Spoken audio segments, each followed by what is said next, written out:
now, I would like to invite Professor Dr. Ario Ceccotti to deliver his speech. Thank you, Professor Demirkil. Can you hear me? Do you hear me? Yes? Yeah. Yes. Yes. Yes. Yeah. We can hear you.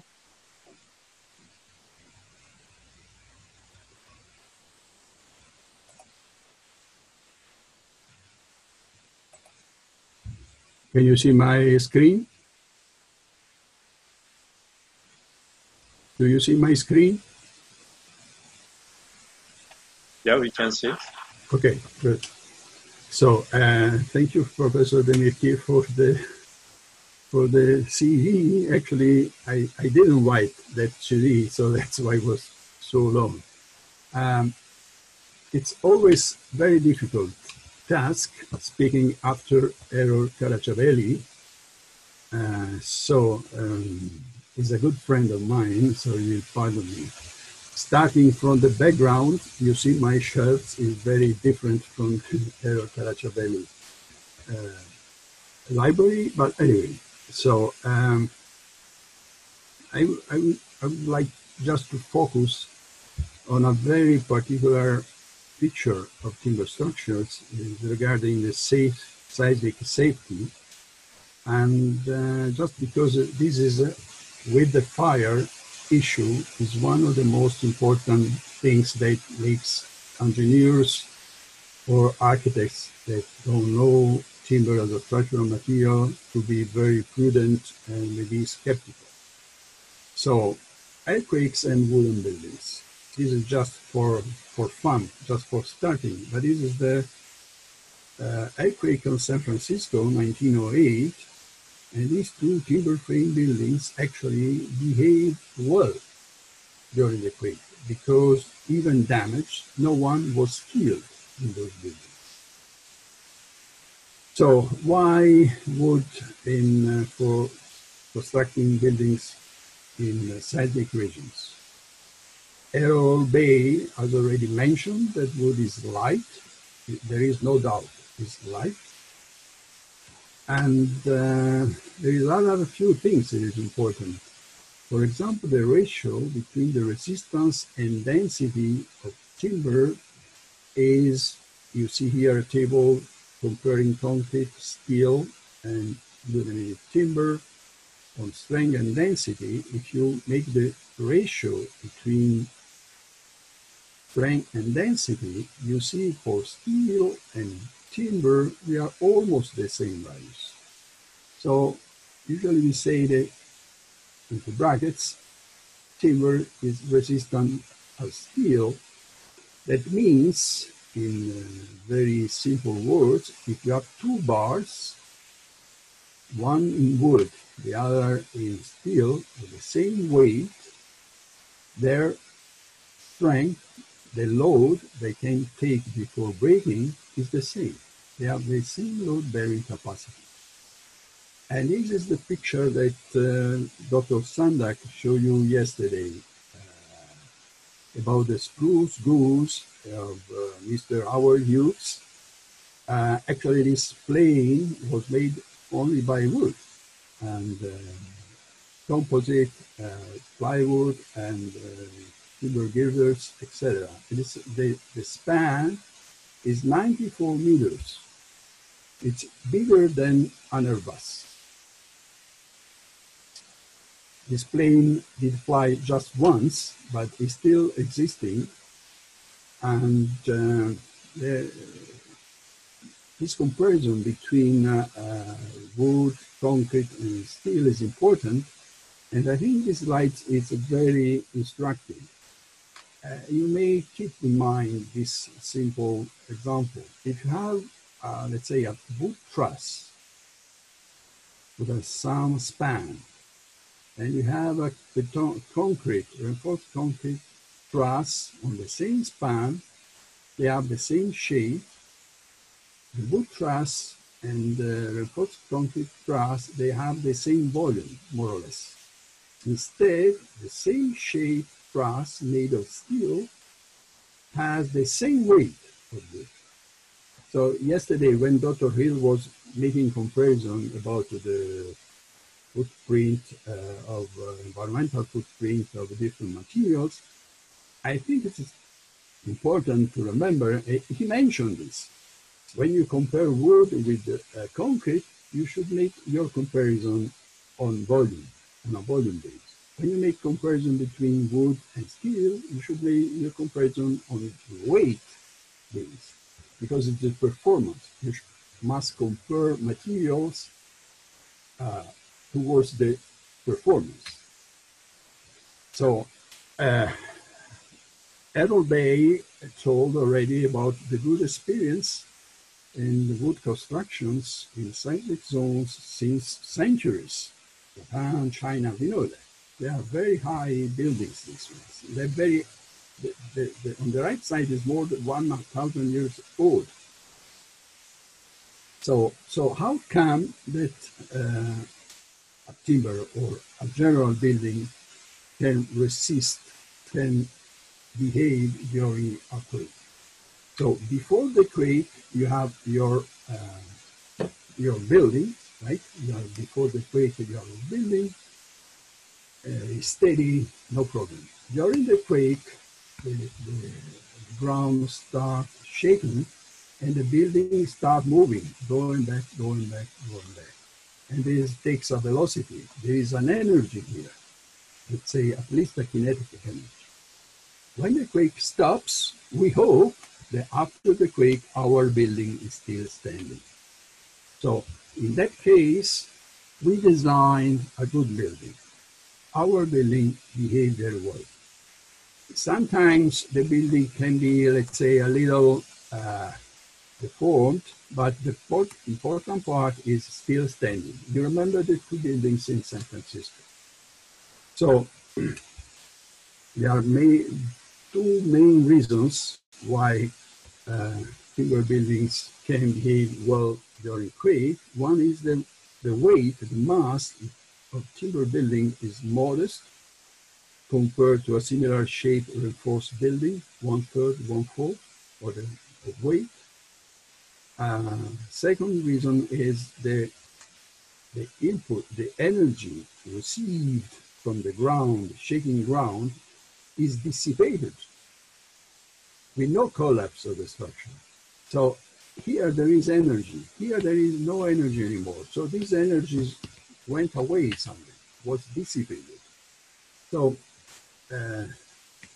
the first point about the fact that a wood structure is lighter than an equivalent reinforced concrete structure. Look at this picture here. This is a building that we talk about this much more later. It's a 7-story CLT building. And this is a replica, let's say, a virtual replica made of reinforced concrete. The color is in gray, but let's say reinforced concrete panel building system. So the wood structure said weight, I call it A, was 120 tons. So this is a test. This one is a real test made in Japan more than 10 years ago. The B is reinforced concrete structure said weight is 600 tons. So it's the difference is very, very high. But the additional permanent weight plus service load is 150 tons. So the ratio between the concrete building and this CLT building is not 5 times like the density of the materials, but is reduced to 3 times because this permanent additional weight and the service load, they are identical for both solutions. But anyway, it's at least 3 times lighter, the wood structure. The point 2 is the total energy input at the base of the building is dissipated during the quake, and the building is still standing. So this is our timber structure. Here there are some connections, and after the quake, these connections will be damaged, will be, like, say, very weakened, They will not more rigid as before. They will like simple hinges, but this structure is a pre-hinge structure that we know is still stable. So this energy can be dissipated between elements, let's say plastic deformations, mechanical connections. They are moving, they are crashing, they are dissipating energy, or by friction within elements. Like in this case here, there are square meters, hundreds of square meters of surfaces, they are frictioning together. So a simple way how to calculate, how to guess, how to design a regular building that moves and forms up during the quake is just to imagine that someone produces on the building the same deformation, the maximum deformation, the real one. So this is a static equivalent analysis. This is just, let's say, a simplified way, but this one produces the same deformation of that one. So X gives good results. And this is the only formula I show you. Don't worry. In the Eurocode 8, that is the European Code for Seismic Design, the summation of these forces, that is equal to that one, that is this one, is provided by the mass of the building. So the lighter the building, the better. Is provided by the seismicity of the building, of the site, first, second, third region, high seismic site or less seismic site. This is something magical that it depends on the dynamic characteristic of the building.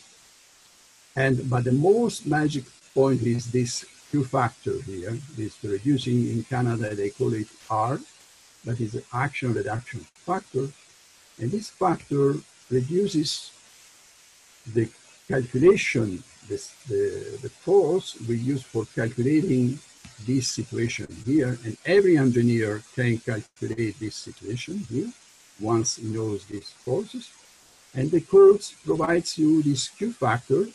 And this Q factor is a measure of the ability to dissipate the energy.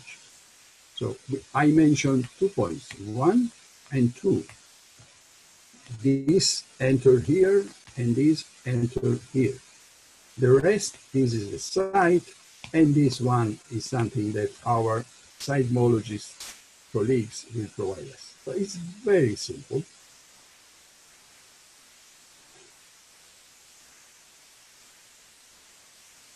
Anyway, let's make a little step in the ancient times. Here you see on red and yellow and black the seismic region, the most seismic regions in the world. And you see your country is black and red. It's very high seismic. And your region, you have in the past, as Errol Bay was mentioning, you have traditional system, building system, they showed a very good behavior during quake. But on the rest of the world, you have different examples, and you get the PDF of my presentation, and you see better in the PDF. You can enlarge the figures, and you can see, let's say, for example, in Portugal, the Pombalino system was used after the quake in 1700 or similar.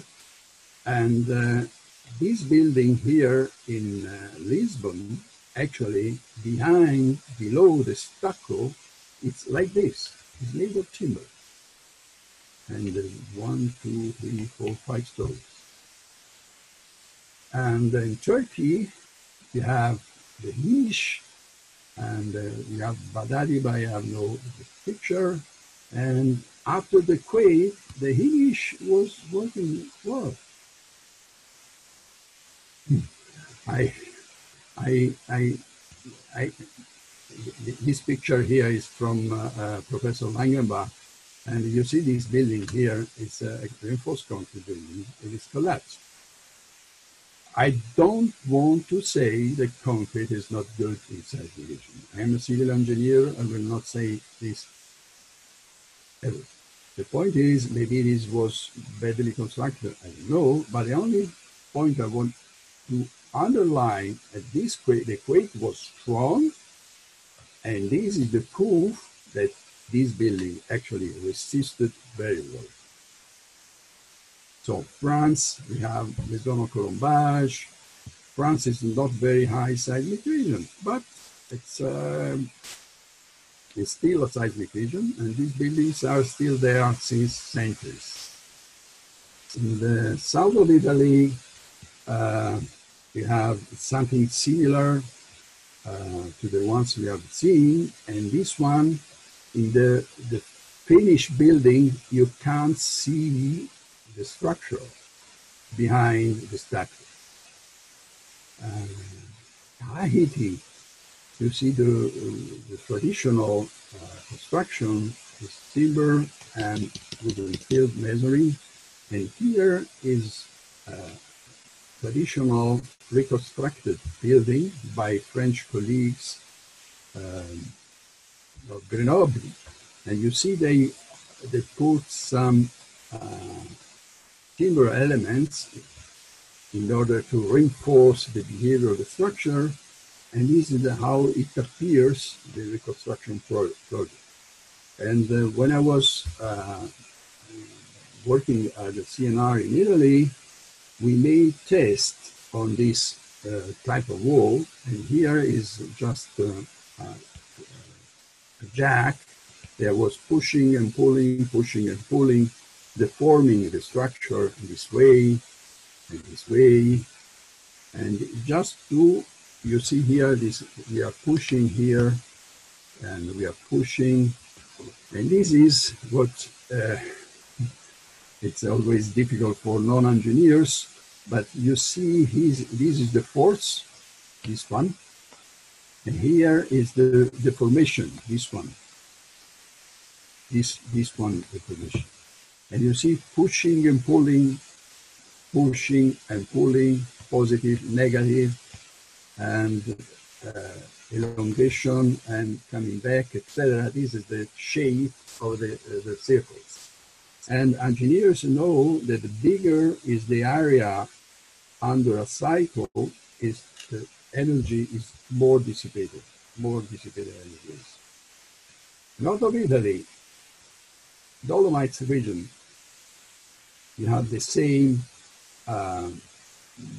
we find the same structural examples, and you see we have maybe not tree branches used or stone in order to provide lateral stiffness.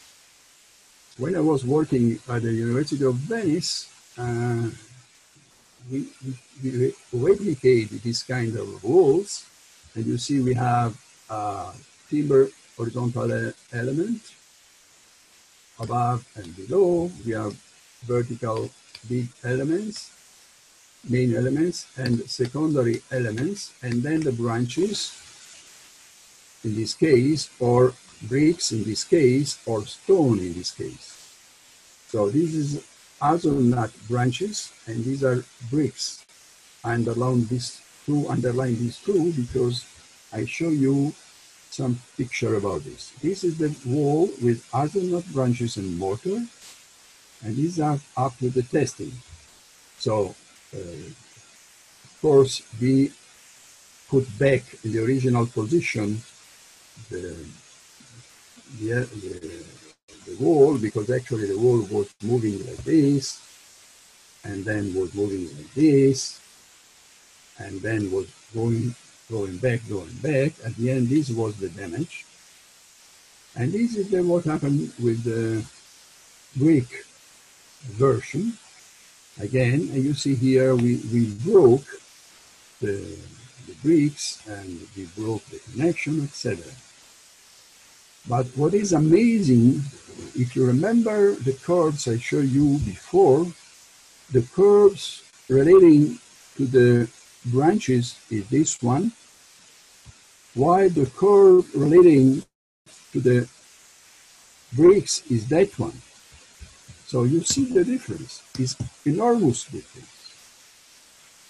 So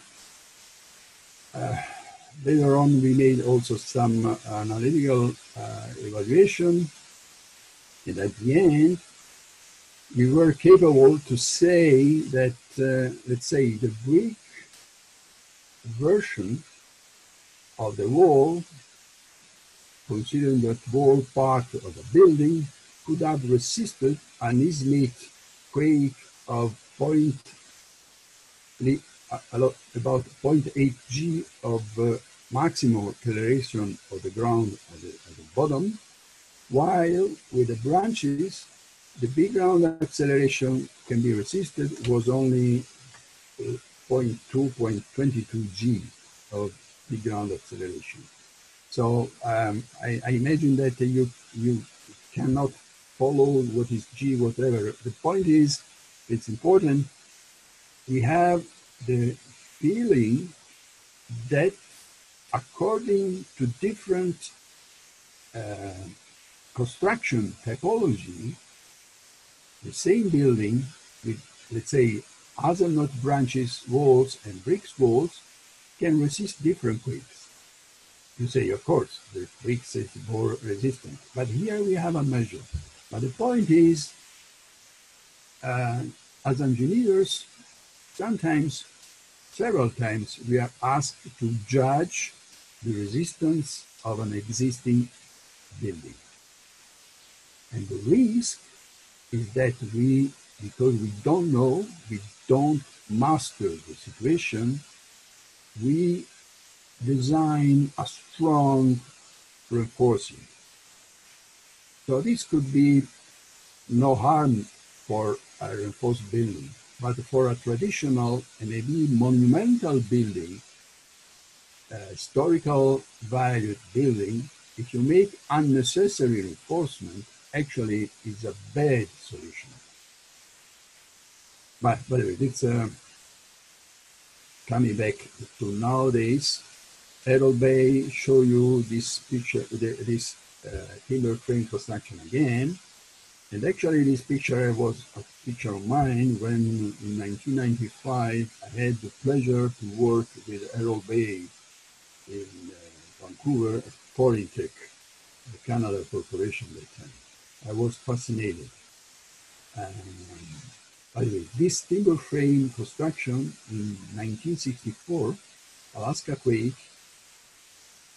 these buildings behave very well. This building is perfect standing. This one is always in good shape, even the ground went down here.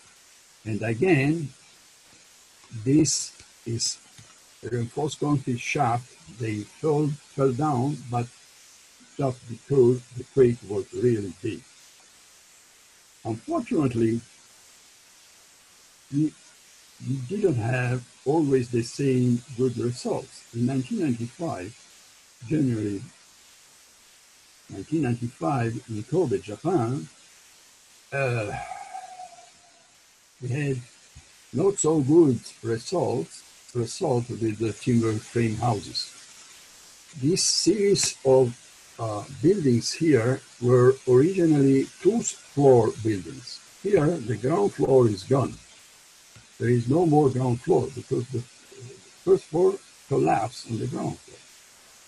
This is the traditional Kobe building, and this is the ground floor, it is gone. And the background is a Canadian 2x4 timber house imported from Canada. They are standing perfectly. So when Ario Bay says that timber is naturally seismic resistant material, I would a little bit correct him. I would say, yes, it's true, but you need also a good design. And this again is from ORENKO2020. You see in Kobe quake, there were 8,000 wood frame house. No one of the, let's say, Canadian houses got damaged. But in the rest, in the other traditional houses, 6,000 people died. So my point is, timber structures, of course, need to be very well designed. And again, these are one of my good memories from Polytech with Aero Bay. And we start, at that time, this kind of research were absolutely unknown in the world. So I confess you that this was one of my best period in my professional life, sharing this research with Aero Bay. And this is OSB timber frame. In 1996, this again is Polytech. And I mean, this, Aero, you may correct me, this is 1996, and this is 1997, I suppose. And we started with the first shaking table test in timber buildings, 1996. We are the really very first test in the world in a shaking table test in a timber house, timber frame house. 2009, Foreign and other guys from USA, they test a 6-story timber frame building in shaking table test, a very successful test. And now we come back to go forward to the cross-laminated timber construction. And this is the most famous first CLT buildings in the world, is the 8-story CLT buildings in London by Wall and Pisleton. CLT or crosslam, how we call it in Europe, in Italy, is in plain, stabilized, and self-reinforced structural wood. All the planks you see there, they are glued together in a cross plane. And I would like to underline that it's self-reinforced, because when this piece of wood would tend to split, this guy here actually reinforced in this direction. So splitting is not possible anymore, at least in both cases. CLT comes in panels, small panels. It depends on the factory, on the producer. Can come on large dimensions. As Aero Bay was saying, this can be 3 meters, and this one depends on the factory, can be 8 to 20 meters. So the 20 meters usually is difficult to transport, but anyway, it's possible. But CLT alone couldn't be used in any way with no screws, no new generation screws, the self-tapping screws already mentioned by Ario Bay. All these screws you see here, they are proprietary screws. Everyone is from a different producer. Everyone has different head. Everyone has different tips. Everyone has different characteristic strength. But it's okay, it works. You can build your building in a very simple way, and it's very easy to control. And it is for engineers, civil engineers. It's easy to control the construction. There are no hidden parts here. And the panels are connected in a very effective way. So there is no risk of card castle effect. Everything is just going down. No, because everything is very well connected. The screws and nails, etc. Everything is connected. So This, in 2006, we ran the so-called SOFI project from the Italian National Research Council, and we built a building like this with a testing building, and these are just CLT panels, and it's very simple fasteners and connectors, very simple way to connect them, and these CLT buildings became very popular in Italy because it's in 10 days, this guy extended his hotel, the structure, in 10 days. 10 days. So he could stop the season, touristic season in August, and start again in December for the winter season in autumn. And this is another point, the walls are dry. You do not have mortar that need to be dried. It takes months, etc. Of course, the installation of the pipelines, electric systems will take the same time as traditional buildings, but the structure is very fast. I would like to say that the first very high, medium-rise building made in CLT was built in year 2000 in Italy. This building here is CLT building, 7-story building. It's not sized, was not sized at the period, and was built by KLH, the Austrian producer, that built also the Murray Grove building, 8-story in London, I showed you before. But this one is the very, very first, but no one knows it. So it's not so famous. Anyway, Woe and Thistleton, they built later in 2015 this very impressive building in London again. A few words about the product development was provided by Technical University of Graz, Professor Gerard Schickofer, and the research ended in 1998. So in two years, this building was already built.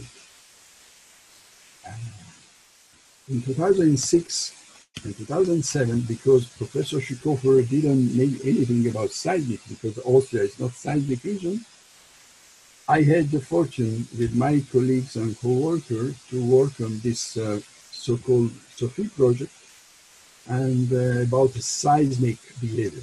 We start with a very shy test on a single wall, cyclic test, looking what's happening with the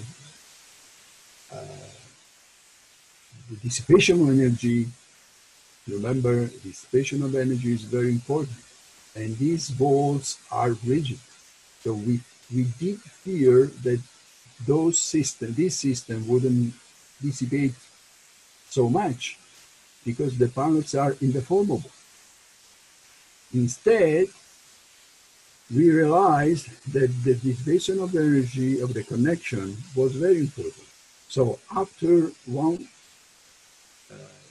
2D test, we started with 3D test. These are the JEC, these are pseudonyming test at the University of Trento, and then with a 3-story shaking cable test in Tsukuba in Japan, 2006. And with some data about the test. But the most important thing we found with this test, it was something I must confess you, I wouldn't expect. With Aero Bay, with our Japanese colleague, with our American colleagues, I looked at several tests, always those tests were finishing with some sort of collapse. So I thought that also in CLT case, we should get some sort of collapse. So how was the surprise when after 26 tests, with 14 of them highly stressful, this building didn't get just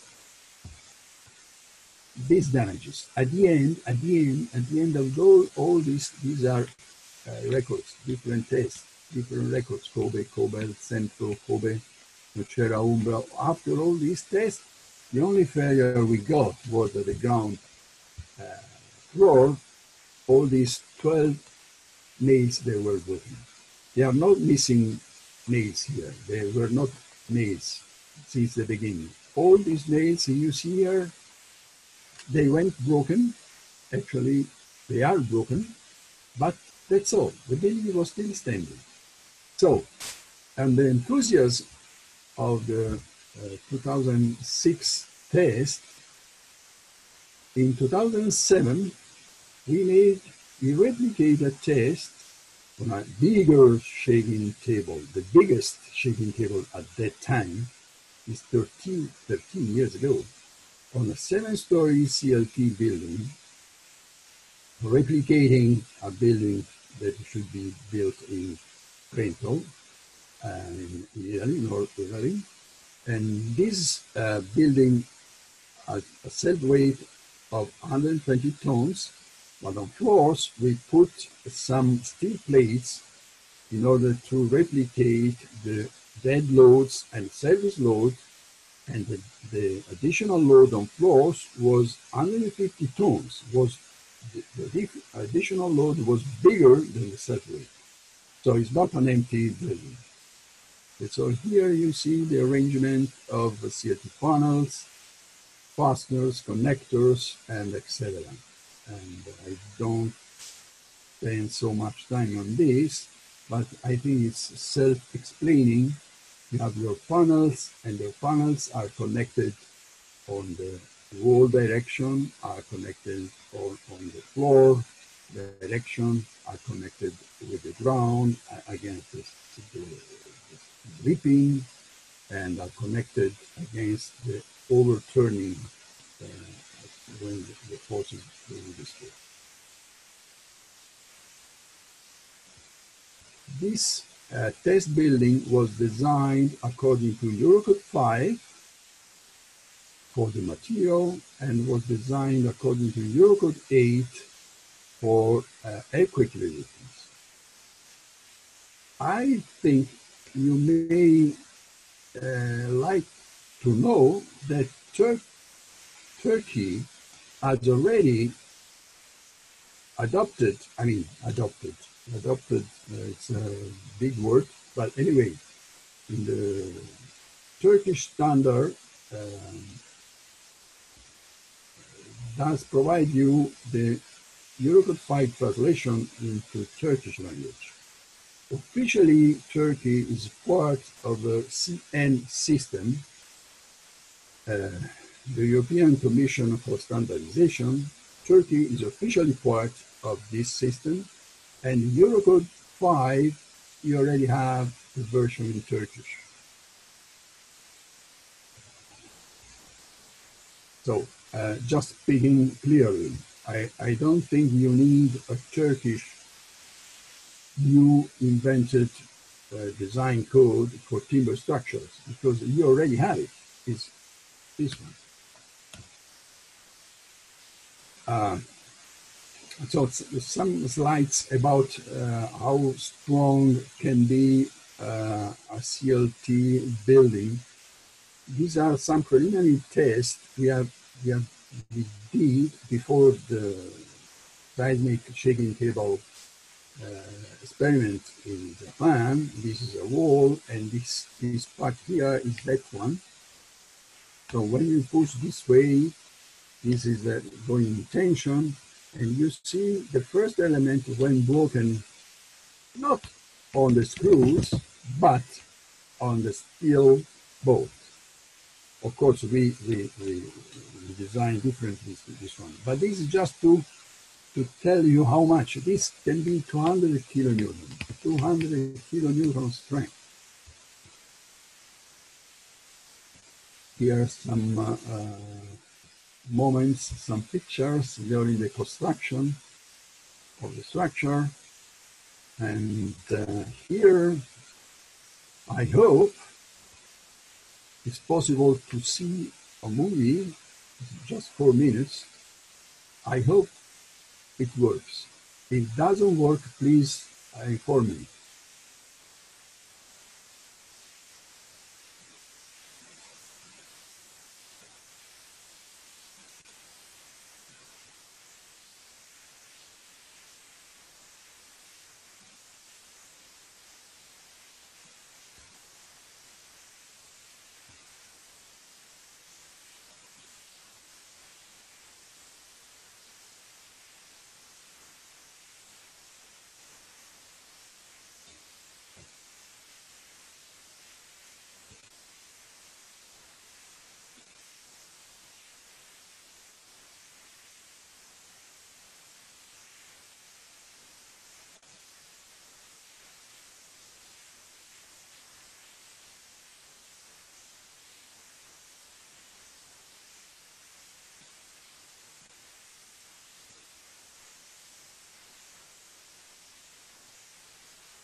So here you see the number of tests we have done on this building. Some of them just hammer test, but if you see here, we have done the test in different directions, in three dimensions. And if you look at the test number 7, Jimmy Kobe, and test number 18, Jimmy Kobe, but it's 100%, the Kashiwazaki R1 Kobe, R1 Quake, 100%. These are 0.80G, 8G, 868G. And for engineers, the frequency of vibration in the two directions, this is the X direction, this one is this is the X direction. This one, you see the frequency is going down from 3.5 to 2.8, while in the Y direction is going down a little bit less. So, but the point is, the building became a little sloppier, a little more deformable, but from outside there is no difference. The shape remains the same.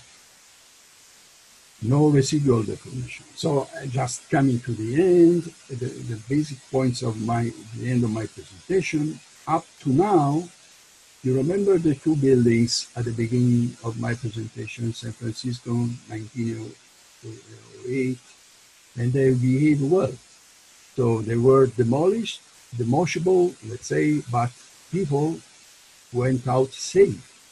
So the criterion up to now on the earthquake design codes is safe life of people, no matter if the buildings must be demolished. But people must stay alive. Nowadays, we're asking ourselves, is this enough? For example, in the 16th World Conference on Earthquake Engineering in Chile in 2017, the new idea was introduced was resilience. Resilience means that buildings do not collapse, and then they are still available for living there. So if the point is, after a quake, we want to have an immediate occupancy concept to be followed. So not only saving lives, but also preserving the building asset in order do not have thousands of people without a shelter after a quake. The concept of immediate occupancy that was in force for strategic buildings like police building, civil protection building, hospitals, we should extend to the residence buildings. So in the sake of this idea, with Professor Alperilti of Istanbul University, Professor Lush from Boğaziçi University, Mr. Ömer Çizman is one of the attending today, and Mr. Selim Aydın, we played this game last year, so we make a comparison, a cost comparison of the Sophie building, this one, with a replica made of reinforced concrete. So why this paper I think is important? Because it's written by, let's say, a timber guy and a concrete guy. So usually, you know, when you read a paper about timber, it's written by timber lovers. They emphasize all about timber. So when the paper is written by concrete guys, they emphasize the concrete. This paper was written by the two different experts. So I think it's unbiased. So in fact, the reinforced concrete building was designed in an optimized way. So we studied 4 different configurations. At the end, the best one was this one. Best in terms of performance and in terms of reduced cost. So actually we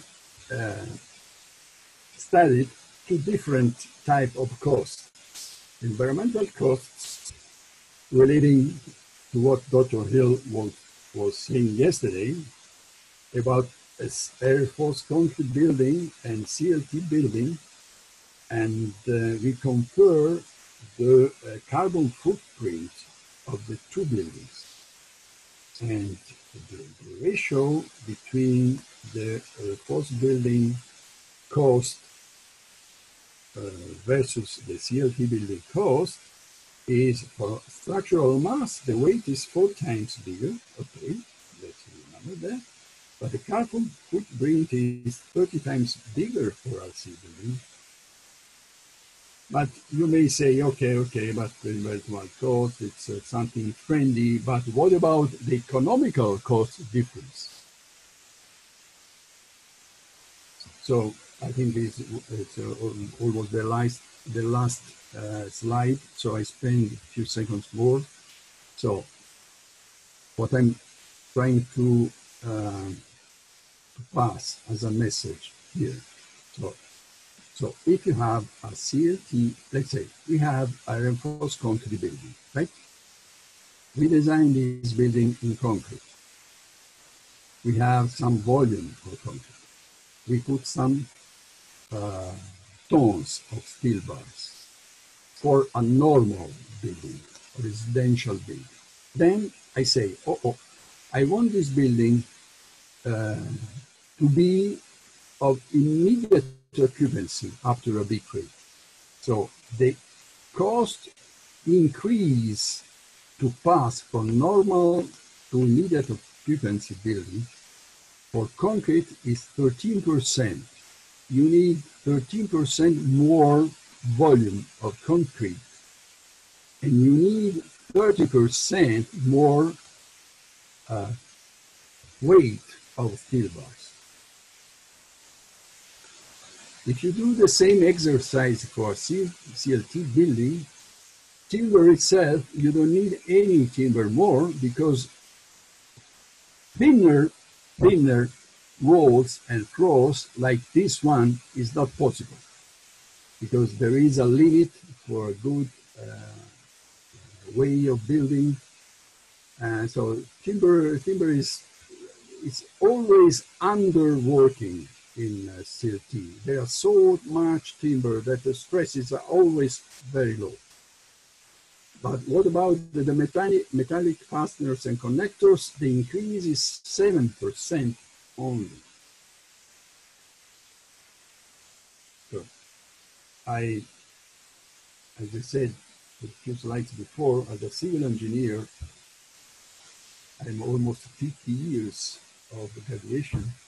I would never say that one construction material is better than another material, because it's up to an architect, to an engineer to choose for every single situation the best material, or make a hybrid solution. That's Ario was saying that he didn't answer the question, because actually it's not always the same. You must judge time by time. Renzo Piano likes a lot timber, but it doesn't make everything by timber.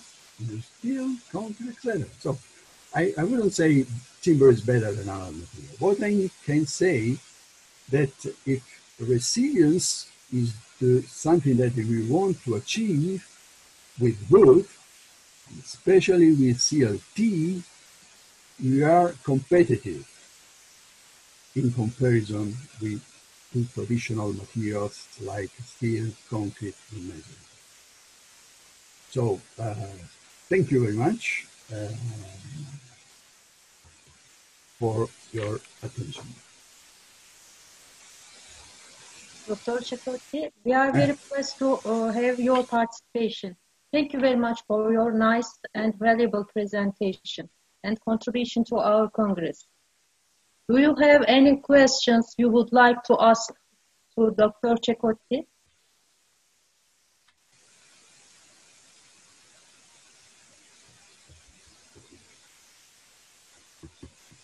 I saw a lot of friends here. Yeah. Oh,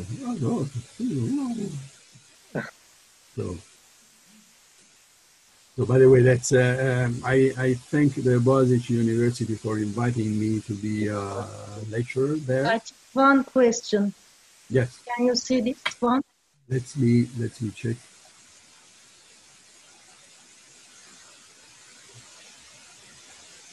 How this is applied. So depends. Some screws were applied with a metal plate. Hold downs.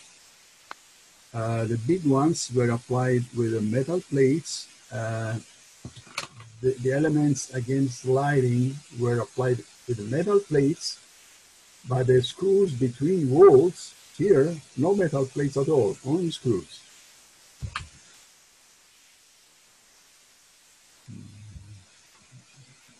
Was I clear? Another question?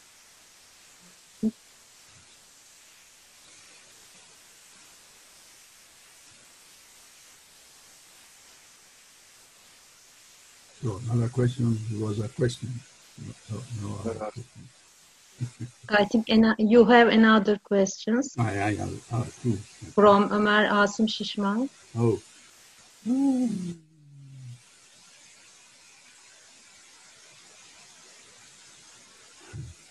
This guy, I know. Hello, Ömer. Yeah, thank you for your question. Of course, I agree. And I mean, no man, sorry. So, Ömer, I agree with you. Thank you. And the other say, I need no metal plate in corner at all. Exactly. No metal plate at corner at all. So, I mean, at vertical corners.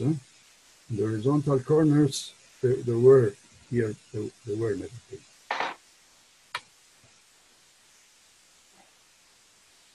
Okay.